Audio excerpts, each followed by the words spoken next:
claramente bajar el nivel de confrontación y pensar en los intereses de la Argentina. Lo denominó asesino terrorista Petro Milei, también le dijo ignorante a López Obrador, el presidente de México. López Obrador le respondió, dijo, todavía no comprendo cómo los argentinos votaron a alguien que desprecia al pueblo, Andrés Manuel López Obrador. Y por otra, esta fue la respuesta por tuit. Y por otra parte, Petro escaló también esta tarde, por eso sale Diana Mondino, como muy bien marca Débora, a tratar de aplacar el conflicto, a redoblar la embestida y responderle a Milei diciendo busca destruir la integración latinoamericana. Dijo que cuestionó el sistema neoliberal y consideró que puede ser un fracaso anunciado. Bueno, es cierto que Petro también, como muchos de los presidentes, lo que hacen es jugar para la política doméstica. Entonces No hay esa duda. Confrontación ideológica con Milei la usa puertas adentro. Hizo una sobreactuación también respecto de que llamó en consulta a los embajadores, y eso ya había sucedido tiempo atrás. Pero bueno, lo que a mí me parece que no es una apreciación correcta por parte de la Cancillería Argentina pensar que esto es un tema entre personas, desconociendo que quienes están protagonizando estas disputas son jefes de Estado y que Milei hoy representa los intereses de los 47 somos ya. 47. Ya perdí. 46 acá, 1 millón en el exterior. 47 millones de argentinos. Una cosa adicional, Alejandro Zugala es el embajador argentino en Colombia. Durante las primeras 24 horas en medio de este conflicto, desde ayer hasta hace un rato, no lo encontraban. No se reportó al Palacio San Martín, la Cancillería, no lo encontraban. Embajador argentino en Colombia. Por supuesto que lo que ha dicho Diana Mondino es que ha ordenado que se le abra un sumario para definir si es exonerado por presunto incumplimiento de los deberes de funcionario público, y al mismo tiempo yo entiendo que no hay mucho margen para que continúe, ¿no? 24 horas, teléfono apagado, no sabían dónde estaba. ¿Se entiende, no? Esta persona que estamos mostrando, que es el embajador argentino en Colombia, en medio de una escalada verbal que puso a los países al borde de una crisis. Con solo leer los diarios sabía que tenía que tener estar a tiro de teléfono, por lo menos. Totalmente. Por lo menos, solo leyendo los diarios. Bueno, después una cosa adicional que no quiero dejar pasar por alto. No son dos cuotas, son dos momentos distintos. Está por acá. Es una situación compleja. Era explicar, mira, nos dormimos, tomamos la decisión de aumentar a los jubilados a destiempo porque vimos que había un impacto, que no podía en abril cobrar lo mismo que en marzo, porque no iba a salir por ley, porque ya habíamos tomado la decisión, porque la ley nos iba a hacer rápido. Teníamos plazo administrativamente hasta el 22 para tomar esa decisión, para aplicarlo. Se tomó después, por lo tanto había un condimento operativo que hacía imposible y entonces el día que se anuncia el aumento se dice, y sepan que en virtud de la fecha van a cobrarse los haberes jubilatorios y las pensiones en tiempo y forma, sin el aumento, y luego con todo lo que tenemos que hacer una semana o 2 semanas después van a cobrar el aumento y eventualmente el bono de 70.000 pesos, que también fue confirmado, que sigue siendo el mismo que en marzo, podría haber sido 80 o 90, podría haber sido 80 o 90, debía haber sido eso, pero en cualquiera de los casos debió haber ocurrido eso en la comunicación. La comunicación fue bien el aumento y después, sin más, querían que pase como por así, por alto. No, se cobran 2 veces. No, pero no es un desdoblamiento. Imagínate si vos redefinís el contrato de alquiler cada 3 meses. Entonces te dice, mira, el mes que viene son 30% más. Entonces le decís, bueno, mira, yo el 10 te pago el alquiler y después el 20 te pago el aumento. Porque son 2 momentos del mes, ¿te entendés? Sí, sí. Nada, podría haber sido menos crítica la situación, porque de verdad, en algún momento hasta algunos pensaron, ¿pero qué? ¿No hay plata? ¿Es financiamiento? No hay plata de Milei, se trasladó. Era un tema operativo. Era operativo, y era porque ANSES es un hervidero, está todo en extrema tensión, hay muchos cargos vacantes. Giordano no dejó una estructura, de los ceros nunca hizo pie. Finalmente hay delegaciones que todavía no tienen a los titulares de ANSES nombrados, y vale la pena decir, los rumores arrecian respecto a Lule Menem, y si finalmente no va a ser él quien comande la ANSES a partir del primer día hábil de la semana. La política está empujando esto, la política de la Casa Rosada, para ponerlos... Quieren doblegar a Sandra Petovelo. Exactamente, Sandra Petovelo no quiere saber nada con políticos, que no haya un político en su gestión. Tiene esta tirria para con aquellas personas que vienen de una carrera política.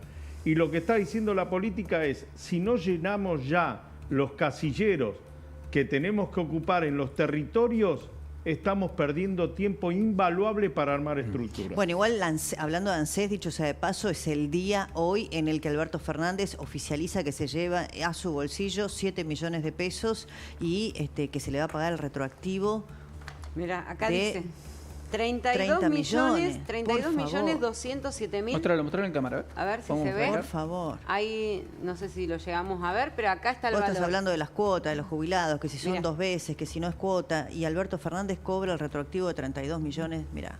Sí, a mí también me ofusca. Lo que Yo no podemos sé dejar que de es decir legal, es legal. yo sé, pero hubo presentaciones de algunas legisladoras que tenían argumentaciones de inhabilidad moral, bueno, que lo judicialice después, no sé, pero la celeridad con que se le paga el retroactivo es, bueno... Bueno, no es la celeridad con la que se le paga el retroactivo que reclaman y demandan miles de jubilados y que a Exacto. veces se mueren Y con en fallos el favorables litigio, hasta que la sí. Corte resuelva. Porque no hay- Diciembre, enero, febrero y marzo de 2024 le están pagando. Diciembre de 2023, enero, febrero y marzo de 2024. O sea, ya cobra todo. Insisto, es legal. No, Después por podemos supuesto. discutir. La cobró él, ¿Le la gusta cobraba o no? Menem, la cobraba De la Rúa, La pobre Isabel. Macri, etcétera. Salvo que Rodríguez reniegue. Sá, Rodríguez ¿cuántos Sá, que días estuvo en gobernó el una cargo? semana. Por favor. Ahora, eso es discutible hacia adelante. Lo que digo es, definitivamente en la Argentina el tema jubilaciones es un tema que hay que poner sobre la mesa y discutir de largo y mediano plazo. Y no estoy esquivando la discusión casi central, que es la edad jubilatoria y su aumento, con la equiparación entre mujeres y hombres. Igualdad. 70 años, se vive más, se es más longevo. Ahora, cuando se tiene una jubilación, se vive dignamente. Esta idea de llegar, ser jubilado, aportar, cuando tenés que disfrutar, que no te alcance si no tenés un hijo, un primo, un hermano, o haber hecho en vida un activo y bajo un colchón tener lo suficiente como para aguantar, no vivís, no va. Quedamos, no va. Es como el IOMA en la provincia de Buenos Aires, 2,5 millones de afiliados, pero ¿le da servicio? Y muy parcial. Bueno, entonces no existe el IOMA. PAMI, 6,5 millones, pero lo queremos seguir teniendo al PAMI, la obra social más importante de América Latina. Pero da servicio, da prestación. Llamás a la ambulancia y viene la ambulancia. No. Entonces, son discusiones que tenemos que tener. Es así. Bueno, esas por ahora están pendientes. María, antes de María, un toquecito. Cambiaron los abogados los... Sí. Dos Ragnar, ¿no es de cierto? los condenados a perpetua, estamos hablando de Máximo Thompson y de Matías Benicelli. Todos ellos estaban representados por Hugo Tomei. En el caso de Benicelli, pidió ser defendido por el abogado Carlos Atías. Benicelli es el que dice que él siempre quiso hablar, pero como la defensa estaba a cargo de Tomei, que era familiar de los que era amigo, padrino de uno de los Pertossi, lo cierto es que terminaron todos, porque muchos de los chicos no podían pagarse un abogado, entonces todos terminaron bajo el ala de Tomei. En el caso de Máximo Thompson, que ustedes recordarán, a Máximo Thompson es el mayor responsable del hecho, condenado también a prisión perpetua, representado por Tomei, su abogado va a ser Francisco Neto. ¿Sabés quién es Francisco Neto? Diputado de la provincia de Buenos Aires. Francisco Neto era el candidato a vicegobernador con Carolina Píparo por la Libertad Avanza. Ah, pero no es diputado. No. Pensé que era diputado. Sotelo era diputado, perdón, Sotelo. Efectivamente. No Neto. O Neto es un abogado que efectivamente fue candidato a vicegobernador con Píparo. Correcto. Pero quedó recostado dentro del espacio de la Libertad Avanza, no Píparo, que quedó realidad equidistante y yo te diría con una relación fría con la Casa Rosada por esta zona. Así que habrá que ver si ahora hay alguno que se quiebra y que cuenta todo, al menos por miedo a tener una perpetua, porque ya tienen un doble conforme, tienen un tribunal de Dolores que los condena a prisión perpetua a 5 de ellos y a 3 son condenados a 15 años. Y por otro lado, vos decís, bueno, me quedan 2 instancias nada más. Si yo no puedo revertir esto en 2 instancias, voy a tener prisión perpetua. María, volviendo al tema pobreza, cuando vos ves la radiografía de la Argentina, además tiene una radiografía bastante dispar por regiones. Los grandes núcleos urbanos son en general los de mayor peso específico en la pobreza, índices más altos, a eso voy. Parecería que la ruralidad tiene menos incidencia. También es cierto que se llega menos con las mediciones, ¿no? Porque se mide a los grandes conglomerados urbanos. De todas maneras, es una discusión que está pasando con el desarrollo sociodemográfico de la Argentina y la alta concentración que tenemos en capital y conurbano. Sí, a ver, yo creo que ahí generalmente en los grandes conurbanos lo que tiende a crecer es lo que se llama la pobreza estructural, que es esa pobreza que se mide por la carencia y el no acceso a servicios básicos. Yo creo que lo que hay que hacer para solucionar eso en la Argentina es políticas de integración sociourbana, políticas que permitan ordenar la situación que se tiene hoy, y obviamente esto tiene que ser complementado con políticas preventivas, ¿no? Para evitar que estos grandes conurbanos sigan creciendo, y eso tiene que ver con, por ejemplo, desarrollar ciudades intermedias, con hacer programas como lotes con ciertos servicios accesibles a las clases más bajas, las clases medias. Hoy el problema de la vivienda es estructural en la Argentina, atraviesa todos los sectores, pero para digamos, solucionar los temas de pobreza en los grandes conurbanos, creo que la política de integración sociourbana es una política que se ha mostrado en el mundo que es muy efectiva. Vos que tuviste muchos años también en el gobierno de la ciudad, lo que se ve, te diría que no es nuevo, pero sí es creciente en la ciudad de Buenos Aires, es una enorme cantidad de gente durmiendo en las calles, ¿no? Qué sé yo, en la puerta de los cines, de cajeros automáticos, en el alero de alguna confitería importante. Y uno, si recorre esos barrios, se va a encontrar con las mismas personas durante muchísimo, muchísimo tiempo, instaladas allí. ¿Por qué no se las puede sacar? Digo, no quieren ir a los refugios. Yo sé que es un tema que tiene una enorme conflictividad, hay gente que también tiene situaciones de adicciones. ¿Qué se hace con toda esa gente con la que convivimos permanentemente? Mira, es un tema complejo que sucede lamentablemente en todas las grandes ciudades. En Argentina está creciendo en la ciudad de Buenos Aires. Los últimos números, al menos la medición que se hizo en julio del año pasado, que es la que la ciudad hace todos los años, sí, había dado un 30% aproximado de aumento respecto al año anterior, y la cual me imagino que este año va a dar un aumento también consecuente con la situación social general del país.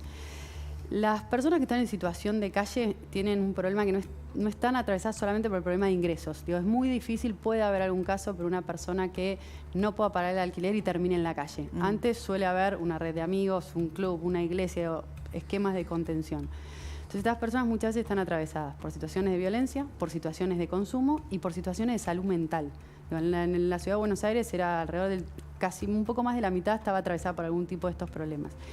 Y vos tenés un problema con la ley de salud mental que vos podés ir una vez, ir 2 veces, y después llega un momento que la libertad, o sea, tenés que respetar la voluntad de la persona. Claro. Esa famosa ley que tiene que ser modificada. Tiene que ser modificada urgentemente para poder intervenir mejor en estas situaciones y en muchas otras más de personas que están atravesando problemas de consumo, no a veces en situación de vulnerabilidad, ¿no? Para poder...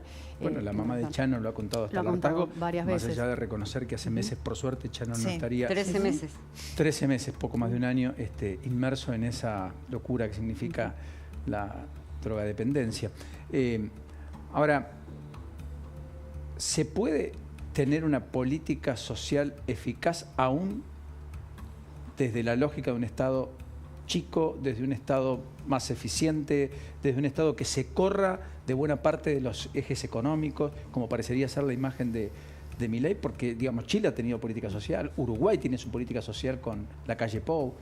Sí, definitivamente. Yo lo que creo es que la política, lo que hay que discutir en Argentina no es tanto el número, digo, el porcentaje de lo que se invierte en términos sociales, sino la calidad de lo que se está haciendo con esa inversión.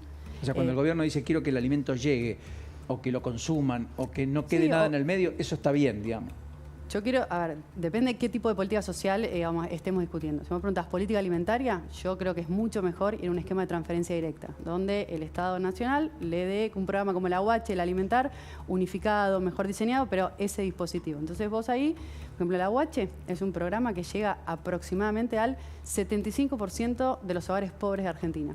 Vos podrías fortalecerlo, podrías ampliarlo, después podrías trabajar con las provincias para identificar a esas personas que no tienen hijos y están en situación de indigencia. Y eso sería mucho más eficiente, mucho más eficaz sobre todo, si además le agregas la condicionalidad educativa, una interrelación con las escuelas a nivel municipal o provincial para garantizar esa red, que seguir teniendo una compra centralizada desde el Estado Nacional, repartir comida a los comedores o mismo darle plata a los comedores para que ellos compren. Yo creo que ahí hay un rediseño posible. Mismo un programa con el Potenciar Trabajo, decíamos antes. Bueno, ese programa no viene dando resultados, entonces claramente hay que rediseñarlo. Entonces, yo creo que lo que hay que el manejo, la cantidad de dinero es tan importante, es tan grande, que ha sido un foco, por un lado, de corrupción, hoy está eso expuesto e incluso en algunos casos judicializado, realmente, y en otros casos también de utilización política, porque claro, era mucho más redituable políticamente que la transferencia directa a los beneficiarios, tener a los punteros que además te daban como contraprestación, bueno, el compromiso de militar en determinada fuerza política o de cumplir después cuando tenías que ir a votar. Garantizarte paz social de última. Bueno, también para el gobierno. también. 53.000 millones de pesos es la compra que ha destrabado Capital Humano en las últimas horas con las normas PNUD. Sí. Entonces el programa del PNUD es un programa por el cual el gobierno le otorga plata a los comedores para que ellos puedan comprar alimentos de manera directa. Y ellos son los que auditan. Sí, el PNUD audita el programa. Que es uno de los más estrictos. Eso es un buen programa, digamos. Ahora, yo creo que es un buen programa de corto plazo. A mí, de nuevo, me parece que falta un rediseño general de a dónde querés ir con la política social. Yo creo que en la política social falta siempre esta pregunta ordenadora de dónde querés llegar después de la intervención. Política alimentaria. Obviamente no es de un día para el otro, pero yo elijo una política alimentaria donde las personas puedan comer en su casa. Si vos le preguntás a las familias, una encuesta de la Ciudad de Buenos Aires hace 2 años, el 80% de las familias decía que si pudiera preferiría comer en su casa. Entonces digo, creo que el Estado lo que tiene que hacer es hacerse esa pregunta. Después de la intervención, ¿vas a estar mejor o no? ¿O a dónde querés llegar? Obviamente ese recorrido es gradual. Y así como digo, en la política alimentaria yo creo que es mejor un esquema de transferencia directa, hay otro tipo de políticas donde yo creo que la organización comunitaria tiene valor. Eso no quiere decir que si hay irregularidades en los fondos públicos, por definición eso siempre se tiene que auditar, pero en una política, por ejemplo, como la de integración sociourbana, y la vinculo con el caso de Rosario, porque para mí la contracara a una política de seguridad es una política de integración urbana bien hecha. Y hay un caso emblemático en el mundo, Medellín es la ciudad más violenta del planeta, pudo bajar muchísimo los índices de inseguridad, a través de una política de ese estilo. Lo contó hace unas semanas Luciana Vázquez, le hizo una entrevista a Sergio Fajardo, correcto, el alcalde de Medellín, y él decía eso. Bueno, vos tenés que tratar el síntoma con políticas de seguridad, pero después ver qué es lo que está pasando abajo. Bueno, ¿qué es una política de integración sociourbana? Una política donde el Estado hace calles, ilumina, hace escuelas, hace centros deportivos. Ahora, cuando vos llevas adelante ese tipo de políticas, las organizaciones comunitarias tienen un rol, porque los chicos, como veníamos antes también, si no están en la escuela, están en la calle, y entonces que haya clubes, que haya centros comunitarios, ocupan un espacio positivo. Ahí, hace un punto. Sí. Los clubes la semana pasada recibieron el tarifazo de la luz, y es muy factible que reciban el tarifazo de el gas. De pagar 400.000 pesos de luz, están pagando 1,5 millones, 2 millones de pesos.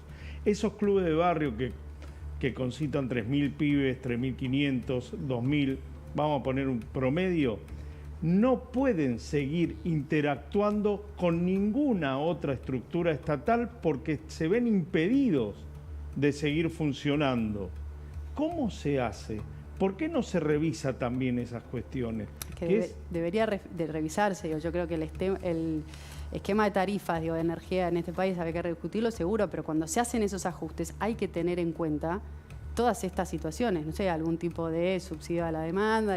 Hay maneras en las que hay que rediseñarlo, pero a mí sí me parece importante que un escenario de crisis tan grande como el que estamos atravesando, sobre todo en momentos donde estás atravesando un ajuste que no, todas las fuerzas políticas acordaban que había que estabilizar. Bueno, estas situaciones las tenés que contemplar, pues si no la pobreza, además de crecer, se estructuraliza y eso para mí es lo más preocupante. O sea, nosotros siempre discutimos en Argentina la pregunta obligada cuando hablas de estos temas, ¿va a estallar? Como con la imagen del 2001 con un estallido institucional. Es otra cosa. Ya estalló. Digo, cuando vos tenés trabajadores pobres, más deserción escolar, la actual situación es porque ya estalló. Aumento de consumo problemático. Hay un montón de situaciones invisibilizadas que son muy difíciles de transformar en el largo plazo. Y si esos pocos lugares que hacen su trabajo cierran, bueno, el problema que vos vas a tener es mucho más grande y revertir eso va a costar muchísimo más. María Migliore, como siempre, un placer. Muchas gracias. Gracias. Un enorme gusto.